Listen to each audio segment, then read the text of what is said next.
Right. So, maybe do you want to start at the beginning? Okay. So, I guess through my work over, close to 30 years with communities, the issue of AOD stuff keeps coming up with families but I guess there's never been anything that really addressed and looked at what these communities actually wanted, because nobody's actually asked them.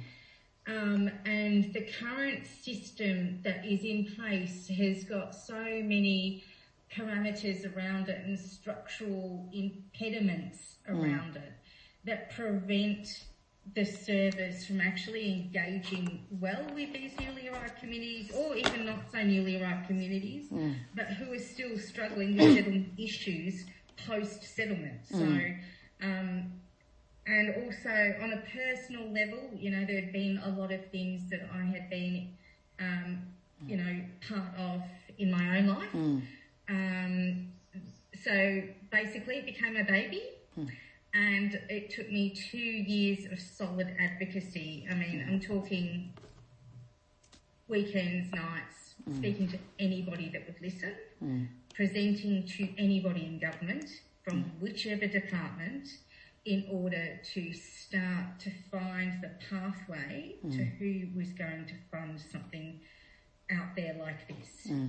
And so the way I guess I work is working really closely with communities, like I said, wanting to know what they wanted and all that sort of stuff. So the model development itself had never been done before across Australia.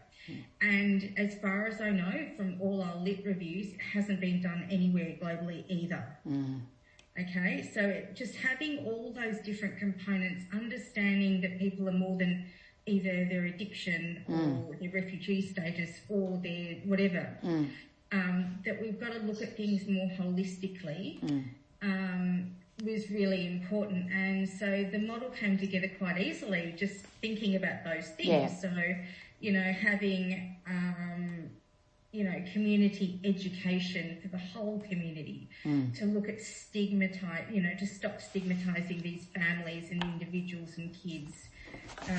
And also, I guess, then the intersection, for young women who were getting pregnant from their drinking and then being thrown out. So that was destroying the community, really. They're losing their young people in a sort of way that we could prevent and harm minimise, reduce the harm associated. So, and then doing peer education, we all know that works. We've got so much literature everywhere that knows that works.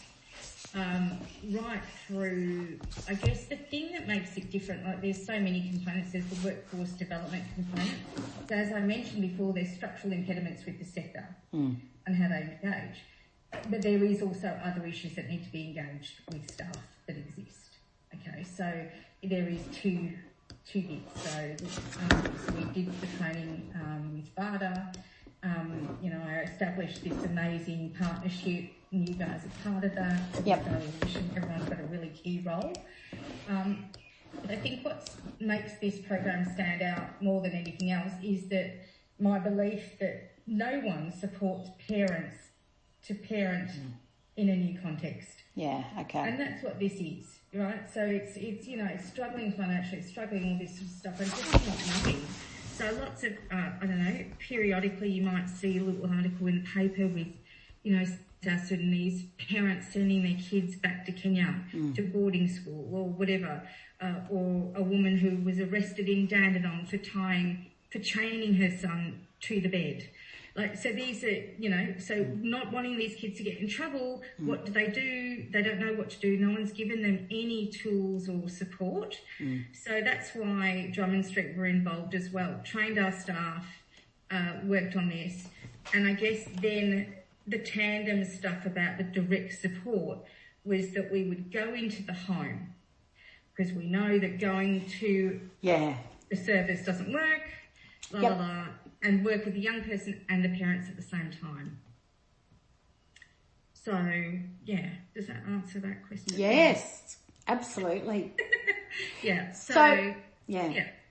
No, I hadn't realised the bit about going into the home, actually. I hadn't realised that was, I mean, that makes sense to me because I've worked as a youth worker out in the field and I've been into people's homes as an outreach worker, and it's so much for some families and participants, it's a no-brainer. You know, you're on their territory, in their space.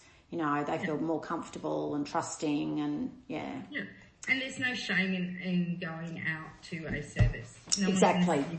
No one's going to see you going out. It's just someone coming over to their house from their own community as well. Exactly. So, you know, so it all sort of matches in, stops the stigma, and it's probably most likely the only way that these people would ever engage in a service. So getting to have parenting support, linking them in as, you know, because often either whether it's traditional youth work or AOD, they only work with the client. And what people said to us from the community, and I totally agree with this from personal experience, is that if you get help for a young person, you're only getting help for that young person, and you as a parent or as a support or a guardian or whatever are pushed aside. Yeah. So you're not actually, you know, because of confidentiality and all these sort of things that are completely foreign to these communities, when all they want to know is how to support the young person they love.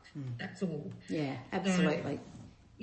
So this is, you know, I think it was a bit of a revolution. the model, I love the model. The model's great. Yeah, and I just, you know, it took me, you know, a little while to think about it and work with it and go back to the community and go, is this going to work for you? Yeah. Is this what you think? Yep. And, you know, and just tweaking it up, and they're going, wow, you know, we didn't even know we could ask for someone to come home. Yeah. And I said, well, we're going to ask. You know, there's no harm in asking, and we can be the first. So, yeah. So tell me how I don't know, what am I going to ask you? How you feel about where things are at? Now. So I've spoken to one of the workers the other day because of the tragedy that happened a few weeks ago.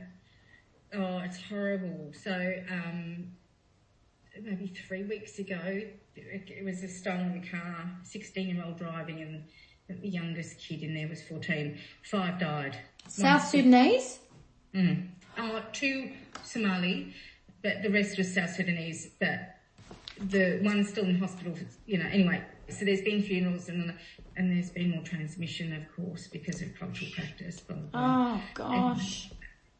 And one of the mothers is in hospital and the 4 of her other kids are sick with COVID. Oh, so gosh. it's just, you know, so I guess this is a confidential bit.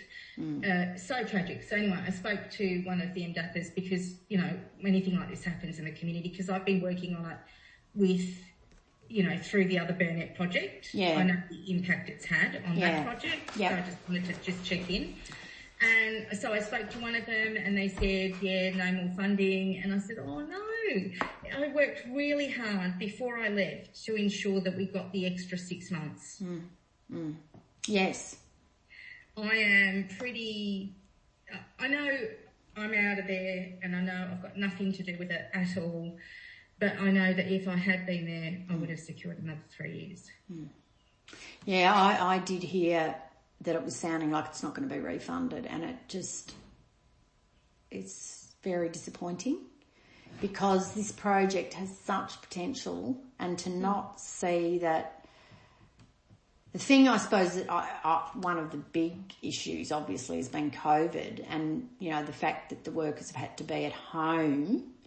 You know, they're doing all this other amazing stuff online, but this project was all about connection in the community. And when you were talking about them being able to go into people's homes, that even reinforces it even more. You know, it takes time too, doesn't it? Engaging in community and building rapport and building trust and building, particularly with communities that don't necessarily have a lot of trust, for very good reason, because they've been, you know, they're stigmatised and they're, you know, and the relationships, you know, there's all sorts of awful things that happen. So credit to the staff who have managed to do what they've managed to do during COVID. Absolutely. But I think for me, the tragedy is that we're not taking this, because there's so many people. I'm still in contact, obviously, with other communities who are like, Ellie, how's that going? How's the evaluation going? When are we going to have it? And I spoke to